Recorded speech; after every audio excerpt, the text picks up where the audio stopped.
கண்டெய்னரில் சீல் வைத்து மணல் கடத்தல், ஆரம்பாக்கம் போலீசார் அதிரடி, டிரைவர் கைது.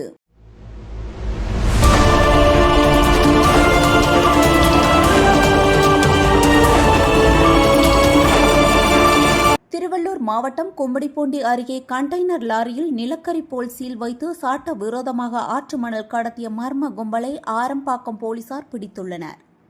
தமிழக ஆந்திர எல்லையான ஏலாவூர் ஒருங்கிணைந்த சோதனை சாவடியில் நடைபெற்ற தீவிர வாகன சோதனையின் போது ஆந்திராவிலிருந்து தமிழகம் நோக்கி வந்த கண்டெய்னர் லாரியை போலீசார் சந்தேகத்தின் பேரில் நிறுத்தி சோதனை செய்தனர்.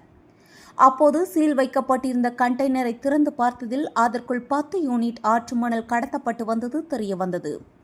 இதையடுத்து மணல் கடத்தலுக்கு பயன்படுத்தப்பட்ட லாரியை பறிமுதல் செய்த போலீசார் திருச்சியை சேர்ந்த லாரி டிரைவர் சித்திரை செல்வன் வயது 30 என்பவரை கைது செய்து விசாரணை நடத்தி வருகின்றனர்.